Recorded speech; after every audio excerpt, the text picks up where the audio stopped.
Hey.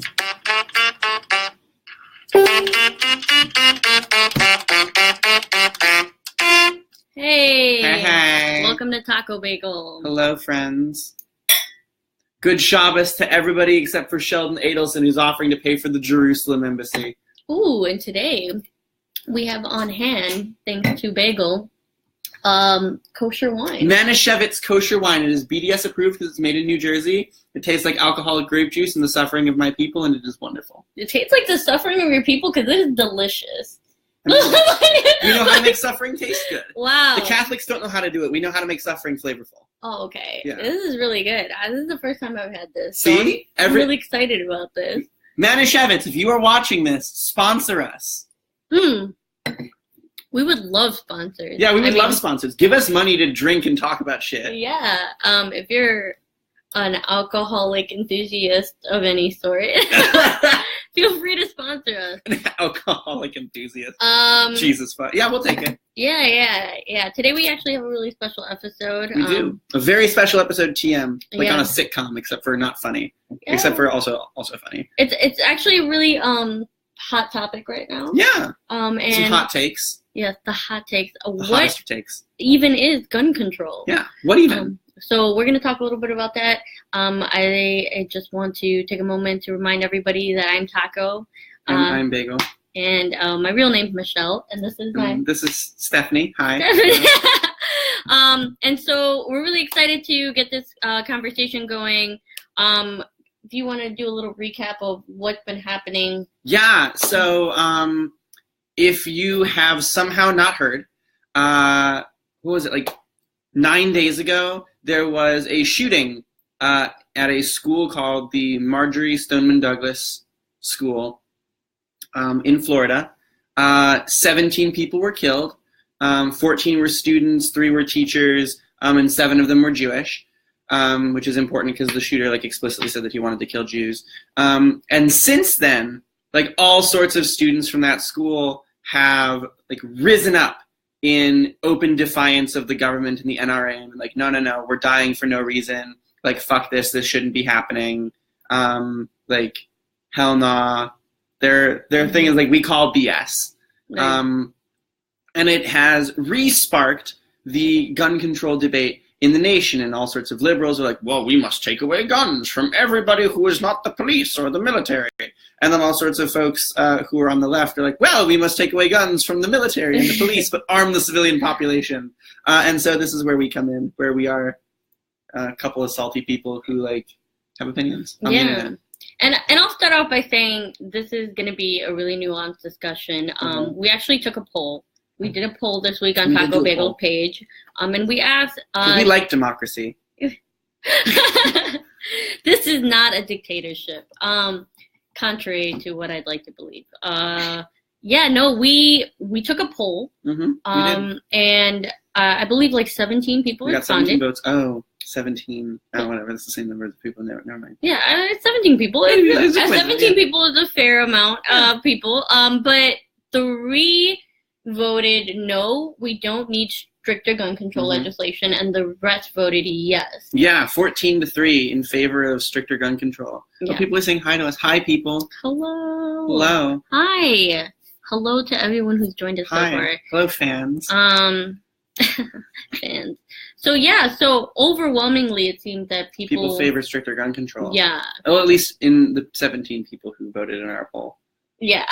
And you know what? If you didn't vote, you know what I always say to make fun of Barack Obama? Don't boo. Vote. Oh my gosh. Please stop saying this. So what is gun control even in this country? What does that mean? And particularly, I'd like to address what that means for communities of color. Right. Because I think that's something that isn't being quite addressed in discussions around gun legislation right now. Right. What does it look when people arm themselves and then those armaments are restricted? And not necessarily within the context of racist Uncle Tim who wants to shoot deers in his backyard and rise up against the government because he has to pay taxes. Right. But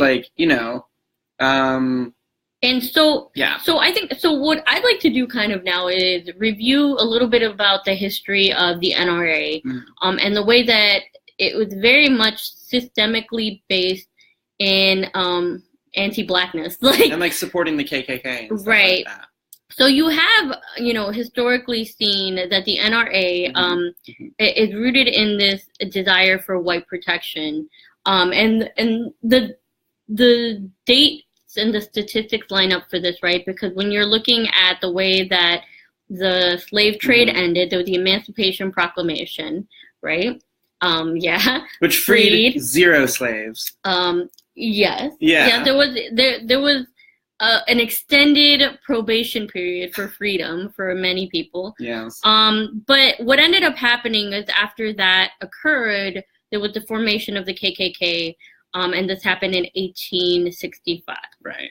And so after several years of the KKK being formed, in 1871, it became an illegal terrorist organization. 6 years later. Right. And this was through the passage of the Third Force Act, popularly known as the Ku Klux Act, and Congress authorized to declare martial law, impose heavy penalties against terrorist organizations, and use military force to suppress the KKK. Which we all know how well that worked out, because the KKK totally doesn't exist anymore. The KKK just became like politicians and lawyers and all of that. But so the thing is, in 1871, the KKK became illegal, and that same year, November 17th of 1871, almost 7 months to the day later, right? The NRA was founded. I feel like the Captain Kirk meme. I'm like, oh no, yes. So well, I'm so surprised. KKK becomes legal, NRA is founded, all within the same year. And so from that point on, you start seeing the way that gun legislation from the very beginning is systemically implemented to prevent Black and brown people from accessing those weapons. Exactly.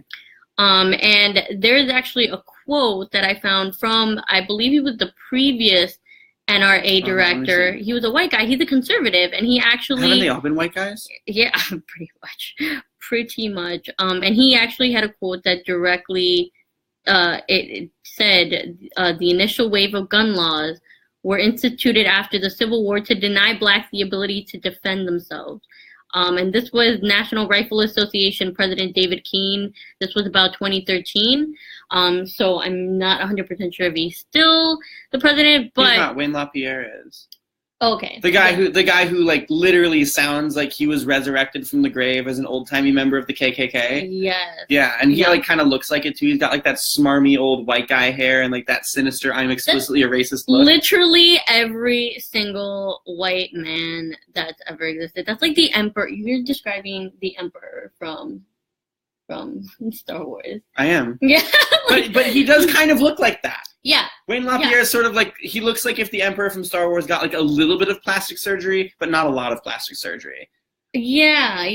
The head of the NRA, I feel like, should look like that. He should look like all wizened and wrinkled and like just explicitly evil. And he was in hot water after he said that, although it's very factual. It's like based in actual like, what? Racism? Yeah. Acknowledging racism? No, you can't do that. Yeah, so, like, even from the very, like, template of the NRA, the roots of it are predicated in anti-Blackness. Exactly. And then you see from there on out the way that, like, legislation and laws have prevented particularly Black communities from having access to those weapons. Right. And then you've seen the criminalization of Black bodies for having access to those weapons. So, for example, revolutionary concepts like the Black Panthers publicly armed themselves were seen as really dangerous, right? By the same patriots, right, that considered the second, the right to bear arms, like, they're very... Right. And yet when Dick Cheney shoots his friend accidentally because he mistook him for a quail, nobody bats an eye. I gotta say, I've never mistaken any of my friends for, like, a quail or I've never mistaken any of my friends for a small bird of any kind. Most of my friends are generally of the human variety. Mine's too. Right. And so, like, it's very difficult to mistake your friend who is, like, hunting with you Dick Cheney, we'd love to quail. have you on the show. Right, Dick Cheney, if you want to like roll up in here and talk about why you thought your friend was a quail back in like 2002, we would love to ask you some tough and pointed questions. We'd have many questions for you, like how are you still alive? How are you still alive? Why did you shoot your bird friend? Are you a robot? Did Bush knock down the towers? We already know the answer to that. Yeah. So I think right now in terms of the gun discussion, right? Discussion around stricter gun control. I think it's very easy for leftists to say yes, like of course we need to ban automatic assault rifles. Right. It's very easy for conservatives to say like no, my guns are my right. And there's this almost weird gray area.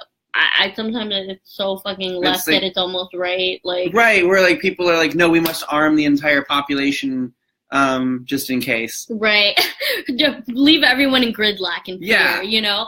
Which like, you know, we kind of have anyway now, but it would just be with more guns. Right. And I don't know, I don't really have the answer to that. I don't know whether or not. Like, you know, neither of us do. Right. But also, you know, there's something in particular about, because I personally, like, I'm in favor of arming the populace against, like, I'm in favor of, like, arming oppressed peoples for, like, the revolution, because, you know, we'll need shooty bang things when we have to, like, go and overthrow the government. Right. But also, like, I don't also necessarily want, like, cishet people and, like, white men to be able to access like firearms and things like that. Right. And this was a meme I actually saw recently. It's like we always see like these white male shooters. It's like, you know, and it's like the black and brown communities, which are criminalized, are never the ones enacting mass shootings.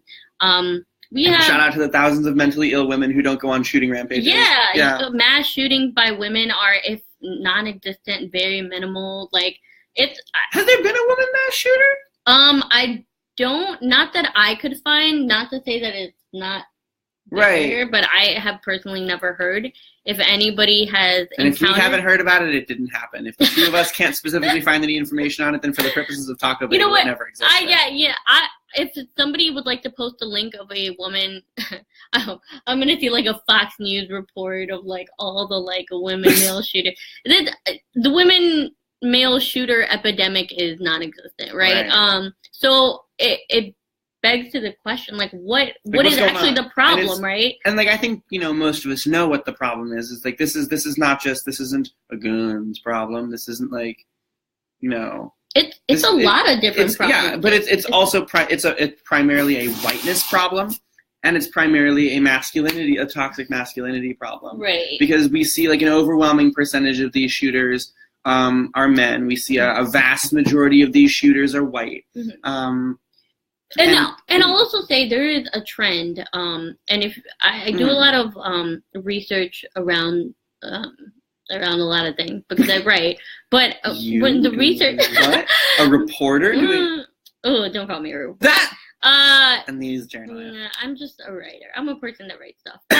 But the research that I've done has shown a number of patterns in terms of aggression towards women. So, for example, like the Las Vegas shooter had a history of being really aggressive towards his spouse.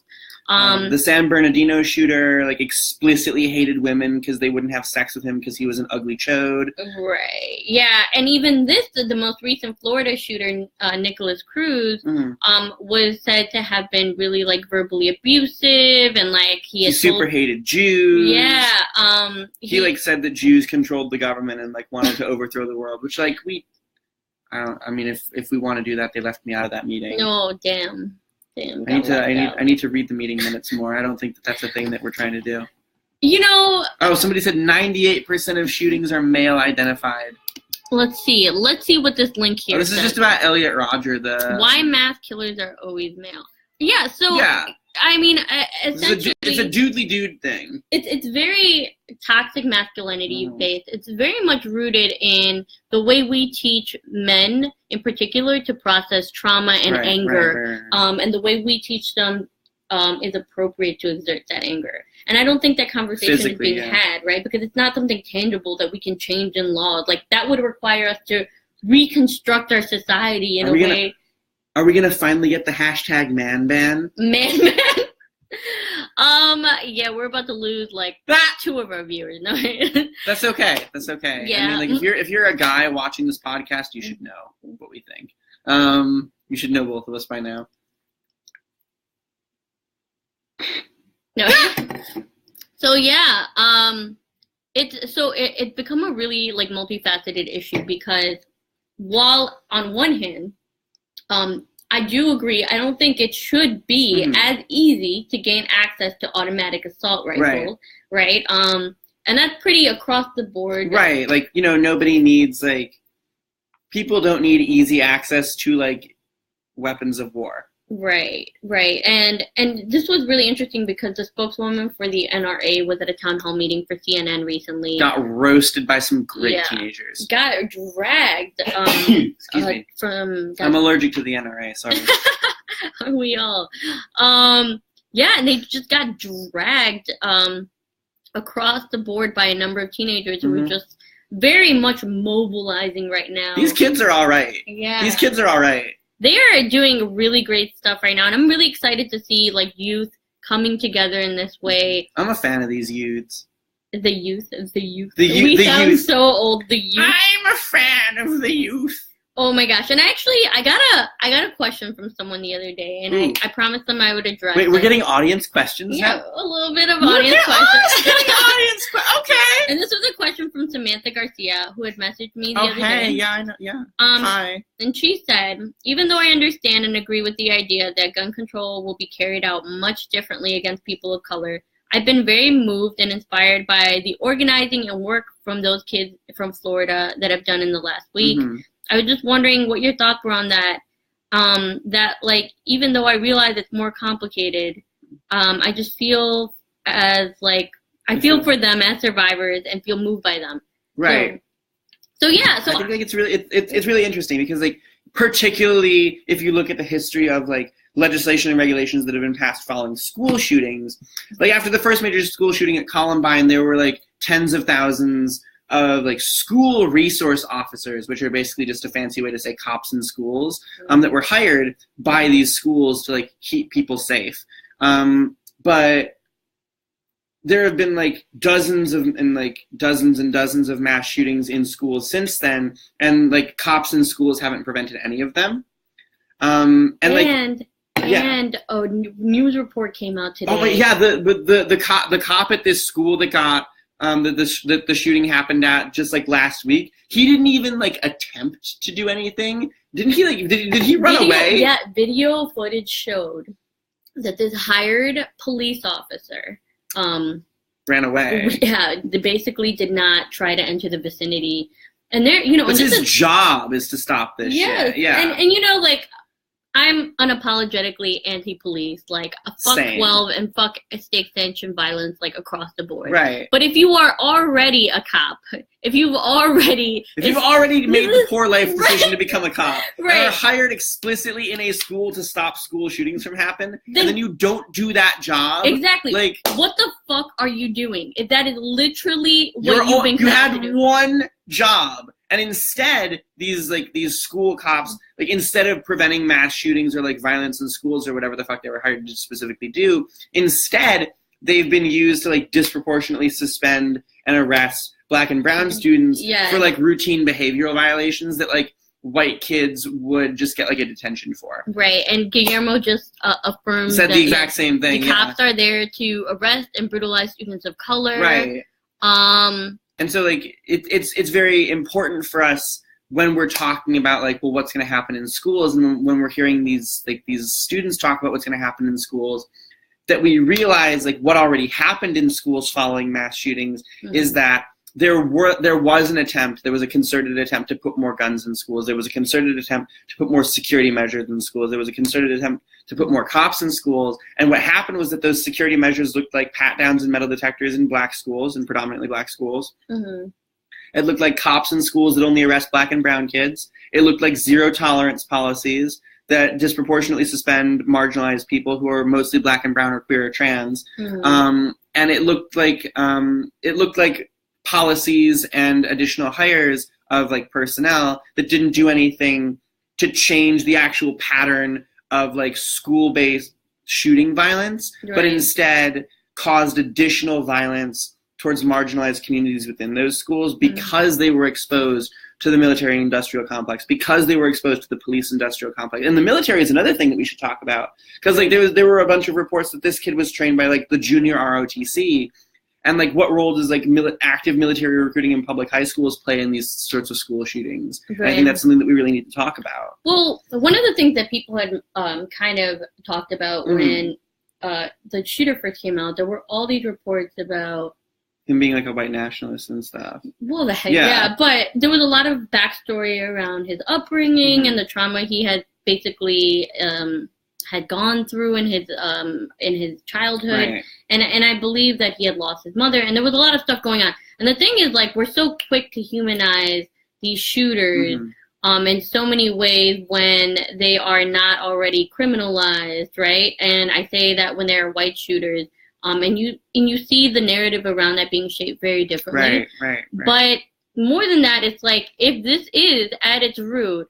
about trauma, about mental health and care, then how can we say that we're prioritizing the safety of students when we don't even want to give them access to basic medical health care? Right. And like if you think about the number of school counselors and like psychological services available in public schools, like sometimes it's one counselor for an entire school of like a few thousand kids. Right. Like that counselor can't possibly do their job properly and care for the mental health of all those students. Yeah, and no matter how hard they try. More than that, there's like the stigma around it, and it's like no high schooler is gonna want to voluntarily go to like a mental health like school therapy. Yeah, I remember I had a lot of fucking problems in high school, and my high school counselor hunted me down. Like he like hunted me down, and he kept trying to find me during my free periods, and I was like, oh my gosh, who is this person that is trying to actively help me be a better person? How dare they? Yeah.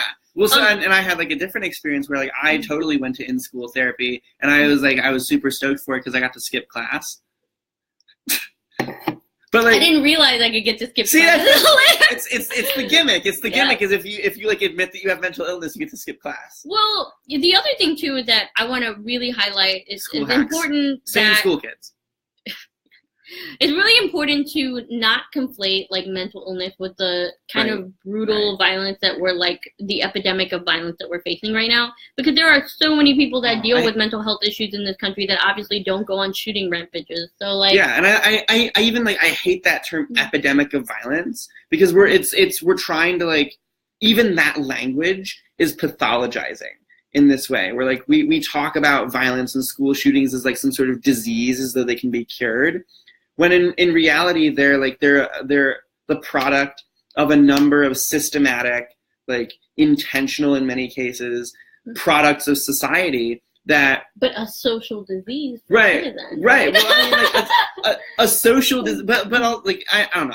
I don't like the language of like school shootings as an epidemic, because I think that we need to stop making these like really concerted efforts to like explain away what's going on by like talking about mental health, by talking about like disease and pathologizing, like pathologizing essentially what comes down to like violent white toxic masculinity and the ways in which like firearms are like wildly available to white people but are not to like other people as well. I mean, and I think it's interesting that you say that, because I think it's easy to do that because it kind of evades accountability from the public, right? It makes us distant from like what we can do. If it's a disease, then it's not our fault. Right. And I think on a leftist spectrum, right, when we talk about how stricter gun control regulations will affect communities of color negatively, sometimes I would go as far as to say that is not a complete enough conclusion, right? Like, yes, the NRA has a history of of white supremacy and negatively impacting communities of color. What does it mean to demand a revolution without arms, though? What does it mean to talk about decolonization, right? What does it mean to talk about the end of capitalism when we are not properly armed? And so I think people at this point realize that this revolution is not really going to be nonviolent. Right. And so I don't know. It's really interesting to me because on one hand, like, yes, like I think legislative policy right now is what people are demanding, Mhm. what the youth are mobilizing around. They're not saying like take everyone's weapons down and melt them down. Could be like some sort of gun iron throne. Right. Yeah. And so what we can change right now is gun legislation. The problem is, and I think at the root of it is that the NRA funds so many of our political Right. leaders. We essentially have like a gun government. Yes. Yeah. And it was interesting because if you watch the CNN town hall, they're so chicken shit. They're so great. chicken shit. The CNN town hall was, if you haven't watched it, it was really actually kind of hilarious because Marco Rubio got up on there. You know, he bothered to show up. Good for him, whatever. But basically, I love that we like now give these people credit for showing up. Yeah, that's literally their fucking job. The bar is set so low. So the bar is subterranean. He shows up. And I remember there was one young person who got up and he made this like, you know, kind of intro. He was like, you know, at this point, it doesn't really matter whether or not, you're on the right side or the left side of this. He's like, if you're here to make change, then like, I don't give a fuck who you are. Right. And that was the gist of what he said. And then he turned to Marco Rubio and he said, will you promise right now that you will not accept any more funding from the NRA? And Marco Rubio was like, she was shook. He was like, no. And he did that politician thing where he was like, well, what I will promise to do. And then this kid was like, no, I'm not having that. And eventually he got around to saying no, he wouldn't promise that. Oh, okay. Because Marco Rubio's a chicken shit. You know what? He did say at one point at the town hall, he said that he would reconsider his stances, which I think is his stances on like very specific things, right? Which actually, like, if you look at like the history of conservative gun policy in this country, if you look at the history of like legislative policy around guns in this country, these are issues which are like hotly debated issues. He said, I think the specific things that he said that he would reconsider his positions on were large capacity magazines, and like.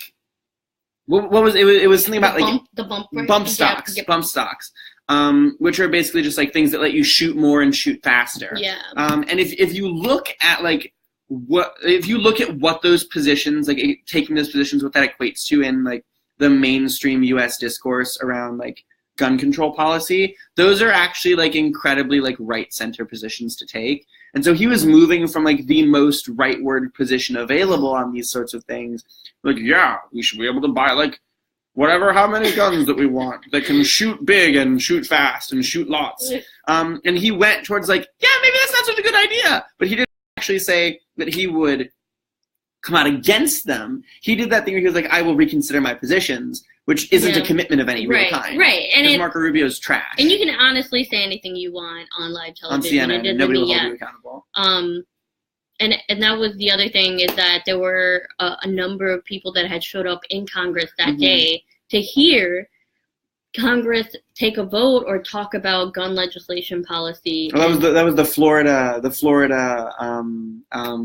It's not called like the Florida House. Yes. Florida Congress, and they had decided they were going to vote on the dangers of porn. Yeah, the Florida state legislature that like I think either the same day or the next day decided the same day earlier that same day decided that not only were they not going to like debate at all like whether gun control should happen, but instead they decided to take a vote that said porn was a public health risk, which is like, as someone who watches a lot of porn, I can guarantee you I am a huge public health risk. Massive public health risk. I just sit there. Actually, I kind of feel like if I'm at home, you're getting it off all day. Porn prevents mass shootings. Yeah. You heard it. Oh my God. Yes. Porn prevents mass shootings. Yes. I love that like folks are just joining this now, and this is the first thing that they hear is like. We went through a whole segment of like history and anti-blackness. There was a lot of educational segments. Now we're talking. Now we're at porn prevents mass shootings. Now we're talking about porn. Yeah. Yeah. No, I actually on the porn end of the spectrum now. On the opposite end of the spectrum. What a pivot, folks. So it's really interesting. So right now there's kind of like conservative folk saying like, no, the problem isn't guns. What are conservatives There saying? isn't their whole thing like guns don't kill people, people kill people. Right. So what I'm hearing is that conservatives are actually on board for providing more mental health resources and access to health care and all the other things that could possibly be preventative of mass shootings. Right? And Where then y'all at? wherever you y'all are, at, I'm sure there's a Republicans? couple of conservatives on here. If you are Oh, who? conservative or a centrist, like by any means, let us know. What If you're a do you conservative or a centrist, which Yeah. are basically the same thing. If anybody is watching this, what do you feel like would be, I guess, the alternative solution, right? And then on the left side, or the liberal side, actually, let me say the liberal side, there is the ban the assault rifles demand, right? And then on the leftist side is give everybody assault rifles so we can overthrow the government. But for different reasons than the libertarians want to overthrow the government. Right. The point where you're so right, you're almost left, and you're so left, you're almost right. Like, it's just right. Like, you know, it's like radicalism for different reasons. Right. Yeah. And so I think on the very, very left end of the spectrum, I do want to bring up the point that there have been leftist organizations and leftist figureheads that have been advocates of comprehensive and responsible gun ownership. And, you know, in the research that I've done and the stuff that I've learned about, you see people who are figureheads of like Black liberation movements, like Huey Newton, right? For example, made sure that his recruits learned how to clean, handle, and shoot their guns. And a lot of the classes that were taught in the community were done by veterans who had just come back from the Vietnam War. And the Black... Would that have been Vietnam? Wouldn't that have been Korea? Home from Vietnam. I mean, Vietnamese veterans were like... Vietnam veterans were still around for... Right, I'm losing track of when all this stuff was, because the Vietnam War took a fucking long time. Yeah, and there were still, I mean, people to this day who are like... Right. That was a long war. Yeah. No, keep going. Never mind. So the Black Panthers were also pro being armed. They open carried. Yeah, open carried. Civil rights activist Martin Luther King, since people like to reference him so much, he actually sell trucks. Huh? The truck guy. The truck guy?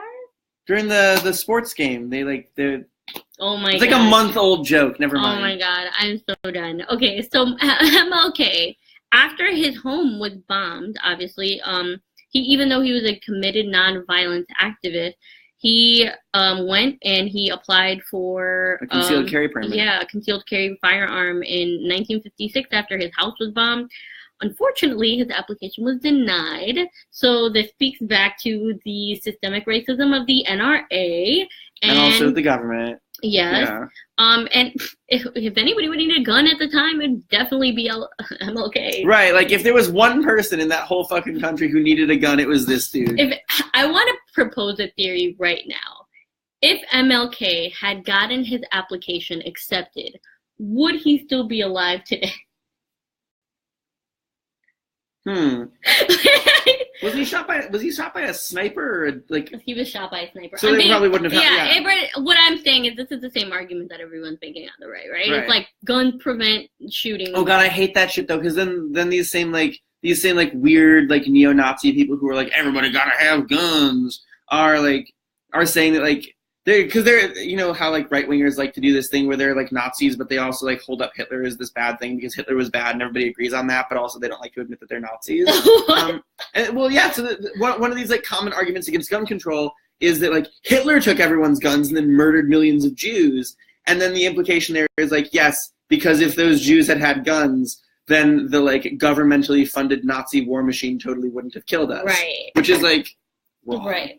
And that's the other thing too, is that we're a lot of the conversation I'm having with leftists right now is basically based on this argument that we need guns to arm ourselves, to protect ourselves against like the Nazis, government, against like forces outside of us. Nazis, but neo-Nazis, super Nazis. The U.S. is the most heavily armed government. Right. One of its like top 3 most heavily armed governments in the world. And the U.S. people are like people who live in the U.S. are like the most heavily armed people. Right, but even our access to weapons, like let's say I was a cishet white male who had access to weapons, I don't think the accessibility I would have as a civilian would compare to what I would be up against. Yeah. So that's something else to consider in terms of revolution and dismantling of capitalist government. It's also very interesting because, like, even governments where, like, that impose, like, mandatory military service on people, like, even in, like, for example, the Israeli state, where people, where citizens of the Israeli state are mandated to serve in the military, even, like, and I hate that I'm about to say something, like, almost positive about the Israeli state, but, like, their gun control laws make more sense than the U.S. gun control laws, because in the Israeli state you have to separately, it's very, very rare to own more than one gun. Mm-hmm. You have to separately justify every gun that you purchase. So, like, you can't have two guns for hunting. You have to have, like, one gun for hunting and one gun for a different reason determined by the government. If you say that you want to gun for self-defense, you're limited to, like, an annual supply of 50 bullets. You have to separately register and license each gun. For me, that gets to be in the territory of too much government, like, oversight. But it's also important to like, remember that, like, these are all, like, Israeli citizens also mandatory serve in the military. Doesn't that make them more dangerous? Yeah, but like, even, like, trained military members of, like, a civilian population, even they have, like, more stringent gun control than, like, these right-wingers are calling for, and, like, all these right-wing people love Israel. Well, what I would say is that the argument with the, like, what, like, right. For example, like, Nicholas Cruz, right, is just like a high schooler, right? Right. Who had some ROTC training. Yeah, but there are mass shooters in the past that haven't had, like, the adequate gun training. They have just had access to really dangerous weapons. Right. So what is the purpose, or what would have been a benefit of having someone who was better trained in those positions? Well, but this is another argument that's being made, is, like, the whole like, armed teachers things and, like, trained teachers. People are like, first of all, don't fucking give teachers guns. Give teachers higher salaries, because teachers don't get paid shit. I'm actually a little bit. I did not think there was anybody across the political spectrum that was in favor of arming teachers, and I actually met one yesterday online. Ew. Yes. Ew. Here's what I'm gonna say. Overwhelmingly, teachers are not in favor of this. Right. Teachers are educators. They are not. You're the one to give, like, Mrs. Jones, who taught, like, advanced trig, a gun, and, like.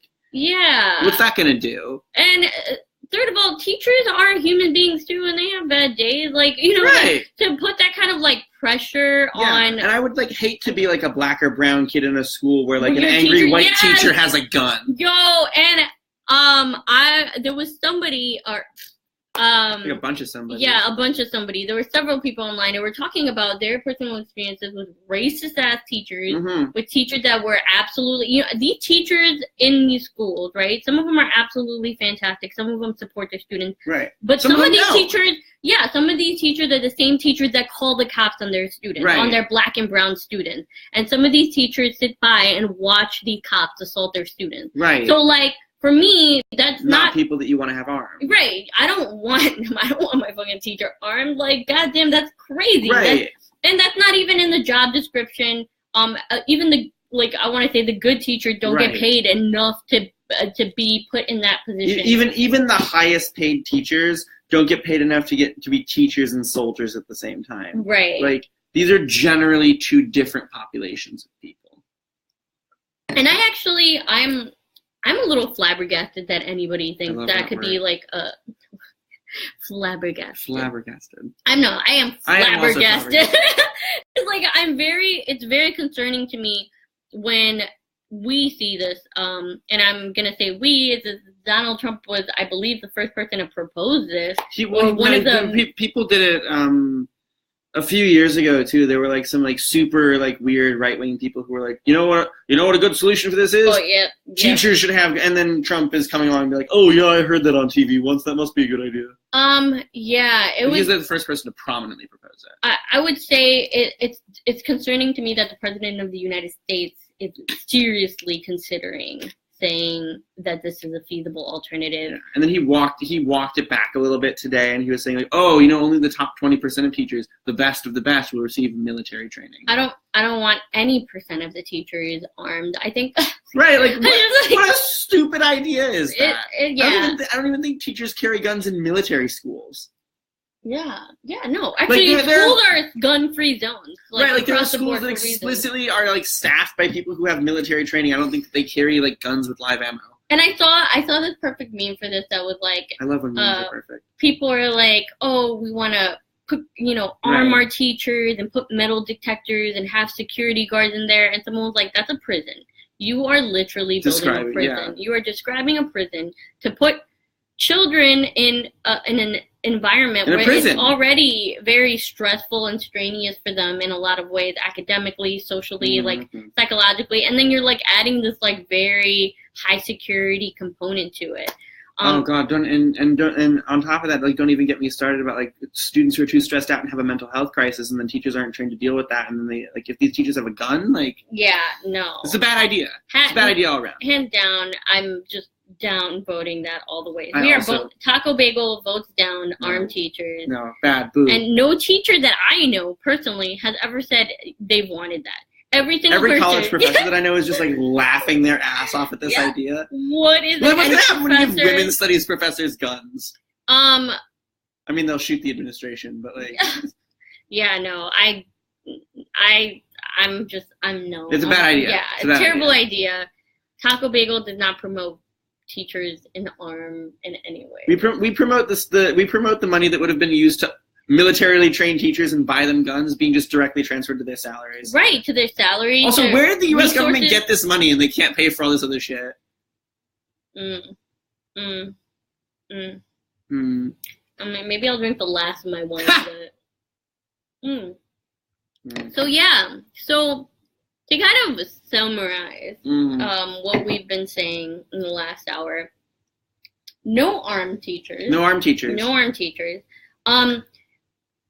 If we are to start a discussion around a stricter gun policy legislation, how can we ensure that those policies are not criminalizing people of color? They're not increasing the incarceration rates or policing of Black and brown youth. Or just simply increasing their chances of death. Right? Yeah. Exactly. It's because I think somebody in the comments said, like, they would hate to be a Black or brown teacher armed with a gun when, like, there was an active school shooting and the cops show up and see a Black or brown person with a gun. Like, we all know what happens then. And also somebody brought up Philando Castile. Right. Philando Castile was legally carrying, like... a licensed firearm owner and also staff at a local school and, was shot. We all know what happened to him, yeah. And if you haven't seen the video, it's really fucking graphic. But he essentially says to the cop, even before anything happened, I am a licensed firearm owner. I have my weapon on me, like, very clear. Right. He did, like, all the things that you're supposed to do when you encounter a cop and have, like, when you have a licensed gun. Like, people are like, you're told, like, tell the cop that you have a gun. Yeah. And he did, and then he was shot. Yeah. And so, I think, like, in terms of arming teachers is bad. Arming teachers is a bad idea. I think we need to have a more nuanced discussion around what criminalization for Black and brown people look like, and especially Black folks in these environments. We need to talk about the NRA. The NRA is inherently anti-Black. The template for the origin of the NRA is anti-Black. And the NRA basically hates everybody. Like the NRA, is bullshit. And like they're anti-Black, they're like racist in all sorts of other ways. They're explicitly anti-Semitic. If you listen to Wayne LaPierre's speech, he like you could make like an anti-Semitism bingo card and like win that bingo game like 4 times. This man was like making every single anti-Semitic trope like just out and out like cosmopolitan socialists, democratic control. He was like dog whistling about bankers and like economics and like world economics and stuff. It was gross. I mean, and to recap our history lesson, this is basically like KKK and the NRA. Side by side, NRA. KKK and NRA are basically like they're essentially the same organization. They rhyme. They do. KKK, NRA, not today. Okay, yeah, we need to come up with a chant for that. Yeah, so at the root of it, it's like a very a very, very fucked up organization that isn't just in existence, but it's funding a majority of the politicians, at least on the Republican platform. I'm sure there are Democrats that have taken money from the NRA. There's absolutely blue dog Democrats that get a lot of money from the NRA. Yeah, so when we talk about changing gun control legislation, like what does that mean when politicians are literally in the pockets of these of like essentially people who are the KKK. Right. Yeah. Right. So. And like also in the pocket of the KKK. Right. And so how can you reconcile those problems, those societal issues altogether? Can you reconcile those problems? Yeah. I don't have the answers. I mean, neither do I. I'm just a white person. I don't have answers to anything. Yeah, we just drink wine and flesh shit out, and occasionally we'll come up with. Occasionally we'll have like a real idea. Yeah. Yeah, and so I'm glad that we were able to have this discussion because I think it is something that in leftist circles is very black and white. It's like yes or no. If you have an idea on how to solve guns, put it in the comments. We would love to hear from our viewers and get feedback from our audience. Yes. And in the meantime, I would say that the youth are organizing and they're speaking out. Yeah. They are very much voicing what they would like. And I think we need to take that into consideration. They're being led by like a brown bisexual girl. Yeah. Emma Gonzalez. Yeah. Who's like looks dope as fuck. Yeah, she's like cool, edgy. She's got like a shaved head. She's like this girl looks badass. Yeah, she's like very like in your face. She spoke at the CNN town hall. The other person that I saw speaking on CNN that was super poignant was Alfonso Calderon. This kid is just like set for like a political future. He just like on his like talking points. I'm so sad that all these kids are probably going to become politicians. What a waste. Yeah, I know, right? That's what I thought too. Too bad. We should radicalize them now. I actually think Emma would be a little bit of more. I feel like she'd be a good fit for the movement. Yeah. So Emma Gonzalez, if you're watching. Come to the show. Yeah, come on the show. We don't know if we can fly you out, but we can call you in. CNN can fly you out. I'm sure they owe you like a lot of money for all the views that they got because nobody watches CNN besides. Yes.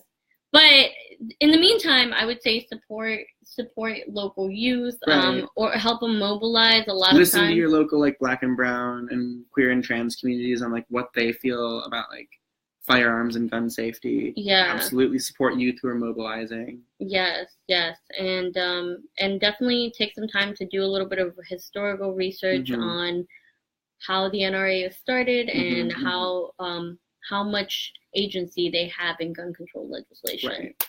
So, all right. Yeah, like we said, if you have any ideas. Oh wait, hold on. There's a question. We got a question. Do you think kids are leading because there's been a dearth of leadership and activism for the last 20, 30, or 40 years? I think it's actually like there's a snarky answer for that and there's a good answer for that. I think the snarky answer is like what you've been seeing in all these screen caps of tweets where like we've fed these kids like 15 straight years of like dystopian youth literature and like youth fiction. Yeah. Where like teenagers rise up and overthrow the oppressive government. The Hunger Games. Harry Potter. The Maze Runner. Yeah, like these kids have Divergent. These kids have been like fed a steady diet of media where like kids do this sort of stuff, so nobody should really be surprised. But then I also think that like in a more real and serious way, like this is what happens when you're like actively traumatized and know how to, because like if you look at the kids who are most vocal about fighting back, like it's not a coincidence who they are. Like I think black and brown people, queer and trans people, like it's not only that, but we've gotten to a point where we've slightly moved beyond respectability of politics, which in a lot of ways has like idolize our elders and infantilize like our youth. Kids don't really do that anymore. That's not like as much of a thing. And now, so much of teenagers have access to so much information. Youth have access to so much information. Right. They are able to organize and mobilize and learn things in capacity, that are way beyond what I was able to learn in high school. I think this is like what we're seeing right now is the dawn of what activism is going to look like in the future. Yeah. Because we're seeing the very first actions put on by people who have been raised their entire lives knowing everything about the internet. Yeah. Like when we were growing up, the internet wasn't as accessible. Like, you couldn't organize or meet people or do things like this online, no matter what you wanted to do. These kids have never existed in a world where that wasn't possible. Yeah, and I think it's actually to our benefit. Right, because absolutely. you look at the government, you look at the way our society is being kind of like shifted right now. Like, we need this. Like, our government is run by these old, like, out of date, like, Nazis. Yeah, just the people that should not be in office. And now we have this new wave of young people that are ready to, like, kind of grab, like, our social and political like world by its horns. And they know how these things, I think, like, a really, really interesting comparison, because they both happened in Florida, and they both happened, like, actually really close to each other. Because this shooting happened in Broward County, which is the county above, like, where was Pulse in Miami? Yeah. Yeah, so, like, it's the county above Miami. Didn't know? Oh, no, Orlando. Where's Orlando? Yeah. In the middle, lower same middle. state. Yeah, lower middle. Same state. I don't know, like, Florida geography beyond Broward County and Miami-Dade County. But, like, these happened in the same state. And when you saw, like, there was, like, the activist-based response out of the Pulse shooting, and it was, like, sort of, like, very much what we expect to see out of activists. It was what we expect, like, what we usually see out of, like, brown queer people. It was, like, it wasn't bad by any sense of the word, but it was what you expect to see from activists. Yeah. And what we're seeing now is something very different. And because I think we're seeing new activism. Right. Pulse happened in this nightclub. It happened with, like, kind of an older crowd. I think young people are actually in a place where they're fearing for their lives now, and they're like, well, they've been raised. They've never existed in a country that wasn't at war. Yeah. And raised them to be afraid of, like, everything. They've been raised on a diet of fear mongering. Yeah, and Guillermo actually they said they become a byproduct of their environment and political climate. So, like, this is definitely this is not a coincidence.